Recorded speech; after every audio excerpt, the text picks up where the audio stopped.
Readers, reviewers, countrymen, lend us your ears.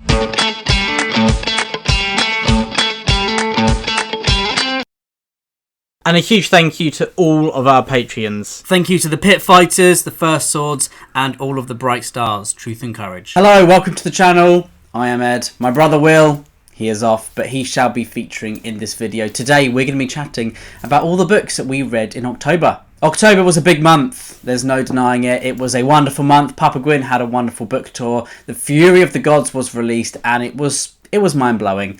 So it's been very, very exciting. William's back to uni now, so we're going to be doing a few videos where we are not together, some of them where we are together because we have a backlog. But fear not, there shall still be videos from the family Gwyn. I had a good reading month in October. Lots and lots of fantasy, lots of big hitters as well this month. So let's start off with the first one. As Will would say, let's kick it off. The first one was the read-along on the Discord, which is The Hunger of the Gods by John Gwyn. Not sure if you've heard of him or not, but he's a pretty big guy. I think he's going to get bigger. That's not a pun, by the way. The Hunger of the Gods is a wonderful fantasy book. I mean, maybe wonderful isn't the right word. It is brutal and shocking. At times harrowing, at times pleasantly amusing. There are lots and lots of cheese jokes, which I, for one, absolutely love. I had a good time. And yeah, The Hunger of the Gods is one of my favourite fantasy books. It does not suffer from book 2 syndrome, which you see, sometimes a book 2 does in a trilogy. The Hunger of the Gods takes everything that made The Shadow of the Gods great, and it just times it by probably about 12, I'd say.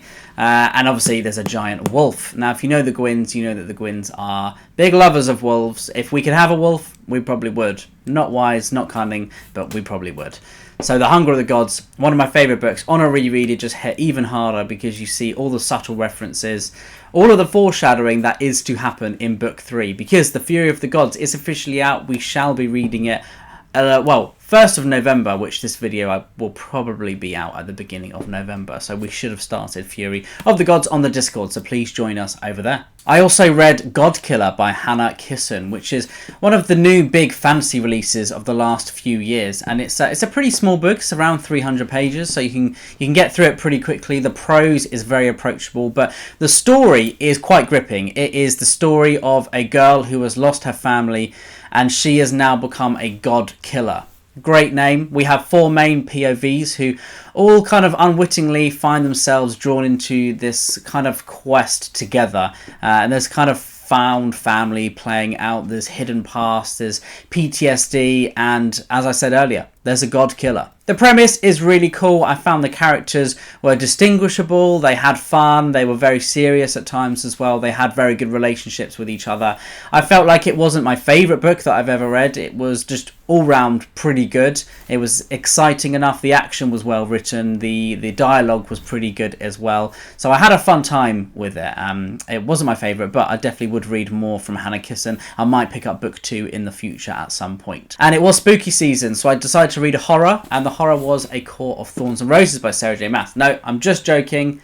Please don't slay me in the comments. It's not horror, although there are some nasty fairies and there's lots of biting, which is a bit shocking. But A Court of Thorns and Roses is a book that my missus, my fiance Mercedes, has been asking me to read for quite a while. So we're doing a buddy read. I've been listening to them, which is kind of strange when you're on your way to work and you're listening to Tamlin doing all sorts of horrible stuff to some people, we'll say. But yeah, no, I did enjoy this for the most part. I love drama, I just do. I love reality TV, and this to me felt like The Only Way is Essex or something, or Made in Chelsea or something. It felt like a car crash that I just couldn't look away from, but I did enjoy the drama, I won't lie, and I'm definitely going to be reading book 2, and then Sadie and I will do a review of books 1 and 2 on the channel, where she gets to ask me all sorts of questions and quiz me, and I get to see just my answers basically, and that will be, I'm sure, very exciting. But yeah, I might wear some fairy wings for that one. We shall see. But you have to watch and find out. Now, is romantasy bad for fantasy? That's for you guys to answer in the comments below. What do you think the impact of romantasy has had on the fantasy genre, or just reading as a whole? Now, I don't think I can ever have a month without Matt Dinnerman's Dungeon Crawler Carl series, and I listened to book 3, which is Dungeon Anarchist's Cookbook. Now, when I saw the title, I thought, how on earth are you going to get a Jamie Oliver style cookbook into this D&D-esque lit RPG? Matt Dinnerman found a way. And Dungeon Crawler Carl is such a fantastic series. That this third book, the Anarchist's Cookbook, again, it takes everything that made book 1 great and just amplified it, and there are lots and lots of explosions, lots of level up. It's just great, you know, new achievement. It's just they're so much fun. I love listening to them. Jeff Hayes does a wonderful job, and Dungeon Crawler Carl series is something that should be on everyone's list. I just recently saw that Johan from Library of a Viking is reading it, and I'm sure the hordes are going to come out and start loving Dungeon Crawler Carl as well. But it's such a fun series, so many laughs, and it's made me absolutely love cats. So we've had the fun of Dungeon Crawler Carl, and now we get to the heartbreak of the video, which is I read Royal Assassin. Pray for me, guys, because this one had me weeping. I mean, the last probably 100 pages was so intense, so incredibly written. Robin Hobb's storytelling style, it just hits so hard. I don't think there's a lot of books that I could read that are this slow, this kind of character driven, because they are long books, they are chonkers, and they really dive into the psyche of different characters. And I just absolutely love it. I don't think anyone can write like Robin Hobb. The only writer I've ever experienced this level of character immersion is Amanda Scott from her Boudica series, which starts with Dreamy the Eagle. That's historical fiction. Obviously, it's about Boudica. But Robin Hobb, Royal Assassin, what a fantastic book. This definitely doesn't suffer from middle book syndrome. It's just a wonderful ride. There are so many character heartfelt moments, so much heartbreak. And then the ending, it was absolutely incredible of Royal Assassin. So you guys got to pick this up. I'm sure everyone watching this has read Robin Hobb, has read this book, and you're probably saying to me, why the hell is it taking you so long to actually listen to us? I'm really sorry. I'm going to be reading more books that Will suggested, because his recommendations are pretty good, I must say. I can only say that because he's not in the room next to me. But I had an absolute blast with Royal Assassin, and I think Royal Assassin actually had a blast with me because it destroyed me. So moving on to some space opera, some sci-fi. We have the very, very hyped, very, very popular series at the moment, Sun Eater by Christopher Rocchio. So I started with Empire of Silence. So what did I think of it? It seems to me either people absolutely adore this book or they hate it.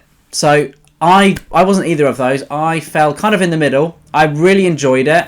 And what I felt with Empire of Silence was, I mean, firstly, I'm not used to reading space opera, but it doesn't feel like a space opera. It feels very much like a fantasy book, just set in space. So a little bit like Red Rising. I always consider Red Rising to be fantasy, even though it is a sci-fi, really. I don't know, maybe it's the tropes within it, maybe it's the themes that play out. I'm not sure. There is the sci-fi on this book that I'll talk about later on. That definitely felt like a sci-fi. But Empire of Silence, it was written beautifully. I love the style of storytelling, the style of writing here. Christopher Rocchio is definitely a talented wordsmith, there's no doubt about it. We have a frame narrative here with Hadrian Marlowe chronicling his story. So it's part coming of age, part many other things. But yeah, Empire of Silence was a really good book one. There were so many scenes where it was building up and building and building, and I just felt like I was about to fall in love with the series. I was about to fall in love with this book. And then it took us somewhere else. It made us do something different. The focus shifted. And I just kind of wanted to sit a little bit more. It's a big book, but a lot happens in this book. I really love how Christopher Rocchio played with lots of different philosophical themes and lots of different thoughts and ideas. And I really enjoyed the kind of the alien aspect of this series is what I'll say for now. I enjoyed the character Hadrian Marlowe. I didn't quite love him. I just thought he was a pretty good perspective to get behind. He was clever, and he's been trained in the way that like Paul from Dune has been trained. So he's a high level martial artist. He's a high level thinker as well, and that's really interesting to read a character's POV like that. Because they get themselves into all sorts of scrapes. There's also a gladiator sequence, which I'm a sucker for a gladiator sequence. It just didn't go on for long enough for me. I just wanted a little bit more, but I think that's always a good problem to have, that you always wanted more of the book. There's another author that I'll be chatting about very soon, later on, who I always want a bit more from. But I think I'm definitely going to enjoy book 2 of the Sun Eater series, and that will probably decide for me where this series goes on the TBR pile. Is it a priority, or is it something to be kind of, just supplementing my other reading? But we will see. I'm sure I will absolutely love it. So, a big sci-fi book, Horus Rising by Dan Abnett, is one of the 40k, or should I say 30k books, and it is a major sci-fi. Space Marines, Xenos, Astartes, there are so many just iconic scenes, iconic characters, iconic themes as well that are playing out in Horus Rising, and I thought it was a really well written sci-fi epic, and it does feel epic in all senses of the word. There was a distinct feeling for characters. The dialogue was sometimes mainly focused on exposition, but it was also furthering that iconic, intense approach that the Warhammer books clearly are going for. The action was visceral, but there wasn't too much of it. I thought before I went into this it was going to be like a splatter gore project basically, but it definitely didn't feel like that at all. It did feel like there were characters at the heart of the story. So for the most part I enjoyed Horus Rising. It wasn't the most exciting book I read. There was a lot of lore to get into, which I think if I was a 40k nerd I'd probably absolutely eat up like it is a roast dinner, but unfortunately I'm not a 40k nerd, not yet anyway, so maybe sometime in the future. But I definitely enjoyed it, and I'm probably going to continue the series. I'll probably continue listening to them because the voice, the guy who did the voice, was absolutely brilliant. Loken was a great character. So yeah, no, I enjoyed Horus Rising, and how many books are there in the 40k series? Is it 40,000 books? I imagine it's roughly that many. So yeah, I think I'll enjoy the others as well. But Horus Rising, pretty solid read. It's been a big fantasy month, and David Gemmell's Storm Rider was a book that concluded the Regante series. Now, there are 2 duologies in the Regante. I won't talk too much about this series because I will be doing a separate video very soon talking about why you guys should be reading the Regante. David Gemmell is one of my favourite authors and one of my favourite writers. I don't think anyone can write flawed heroes like David Gemmell. And Storm Rider was a great ending, a great wrap-up to the Regante series. It didn't quite hit the heights of the first 3 books for me, but you feel like it doesn't quite... Not that it doesn't matter, but the first 3 books, they kind of read like standalones. They're always very separate. So I don't feel like, okay, this series ended on a low. It wasn't quite as good as the first 3. Still a great read, still epic, still David Gemmell. But because of the first 3 books, they always follow different POVs. You feel like you've had your time with that POV and then you move on. So yeah, the character of Jane Grimoak in Ravenheart recently became one of my favourite characters. And you don't follow his POV in this book. You follow quite a few different POVs as well, but he's not the main POV here. He's not the main focus.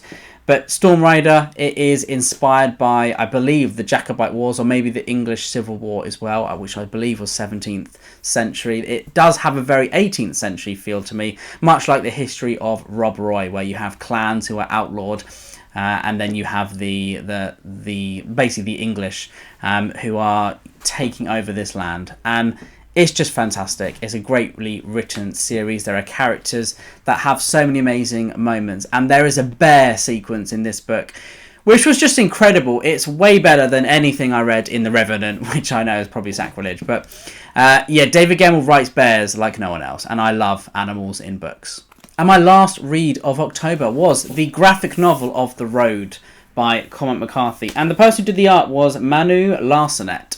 And I was recently talking with, we had the opportunity to hang out with Zach and Maurice from the Curious Book Vault, and Zach and I were talking about, we're very, very excited for the release of The Road, of this graphic novel, and it is beautiful. Some of the artwork in these pages is almost equally as harrowing as the book. I'll just show you there, but I really enjoyed The Road. It wasn't going to hit the heights of a Pulitzer Prize winning novel because it is artwork and you can't quite get through the medium of just art and the words that they speak.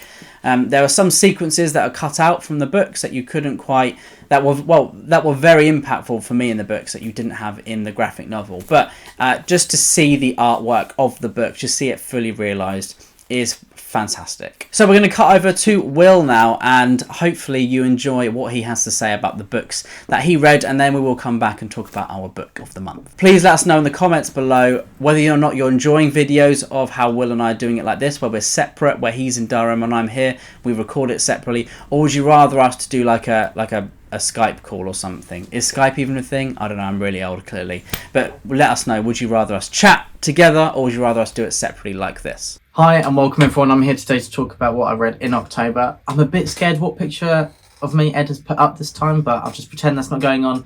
Maybe I'll get him back with my own.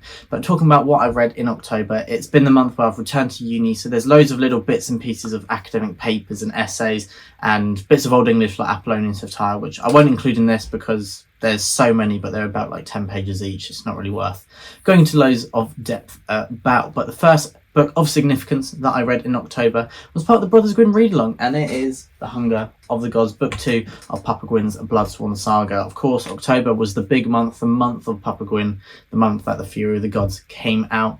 It was incredible going on the tour with Papa at Leeds and also in London as well. Me and Ed did not make Bath, but our other brother, James, he was there, so there was a Brother Gwyn representative at each event. But it was truly just amazing just to see all the love for Papa Gwyn and to meet people who have watched this channel and who we've talked in the Discord. It's amazing to put a face to the name, and yeah, it's just awesome to meet you all. And I'm not sure if this video is coming out before the 7th of November, but if it does come out before then we do have the Brighton event that me and Ed have luckily managed to be able to moderate. So it's a chat between CL Clark and Papa Gwyn, and we're moderating that discussion, and then there'll be a signing. So that's at Brighton Waterstones, so hopefully we get to see some of you there. But okay, tangent over. Hunger of the Gods, just awesome. I love how it feels like each installment of this series is kind of a different central figure. It's not restrained. Papa Gwyn is not restrained by thinking, oh, this person needs to stay at the center of attention. It goes with the flow of the story,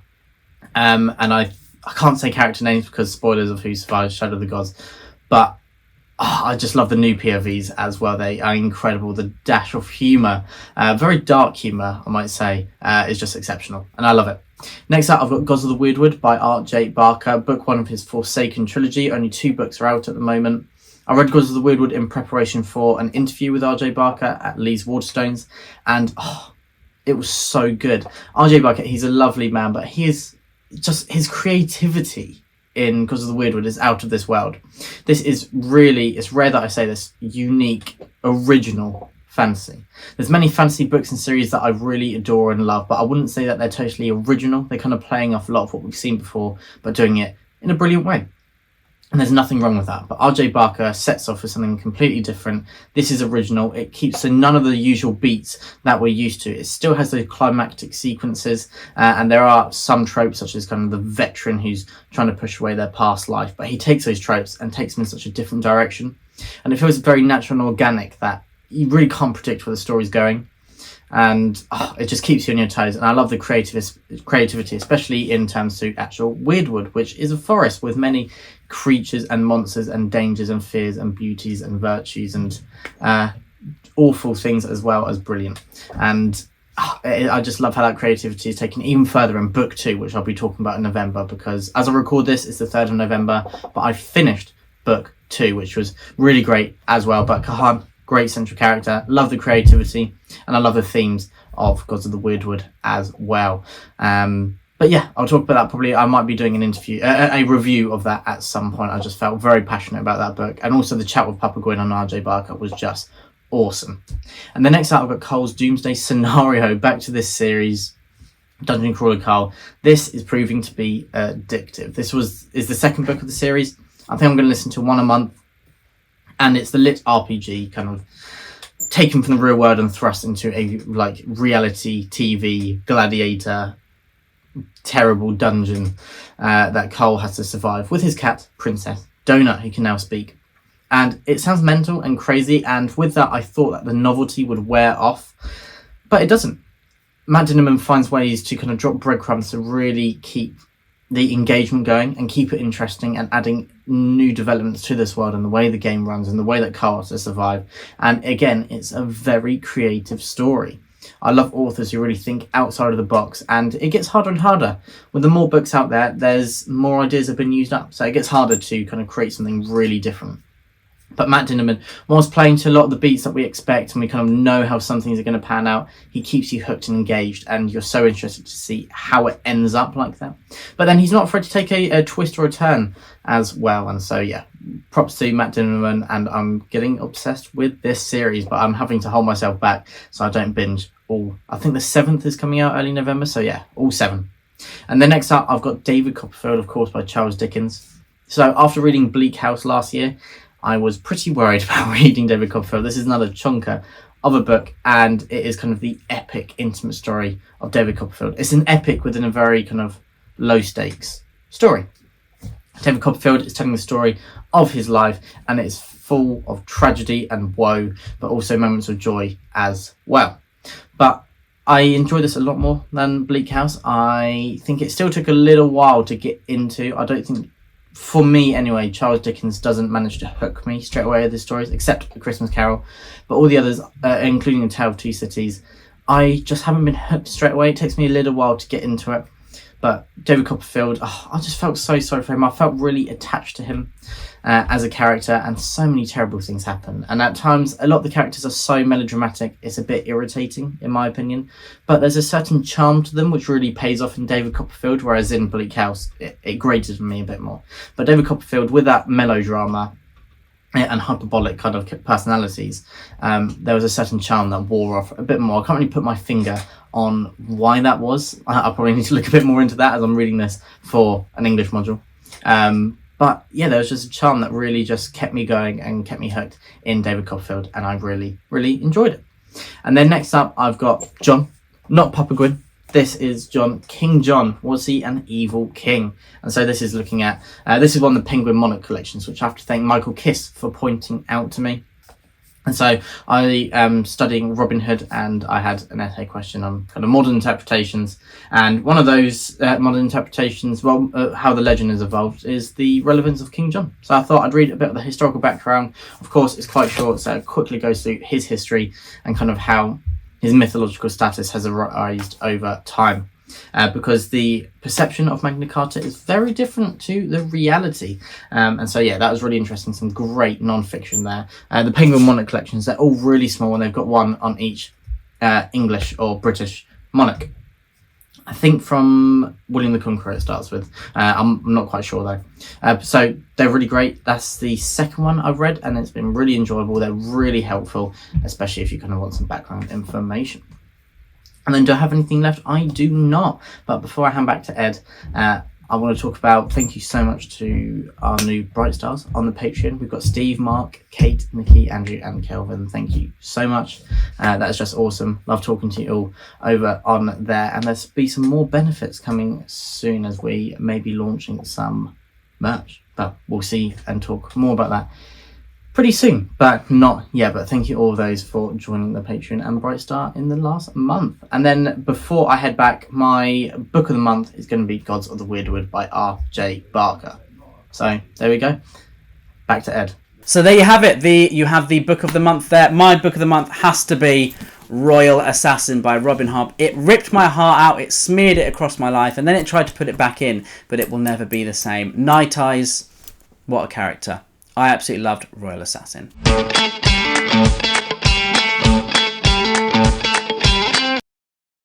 And a huge thank you to all of our Patreons. Thank you to the Pit Fighters, the First Swords, and all of the Bright Stars, Truth and Courage.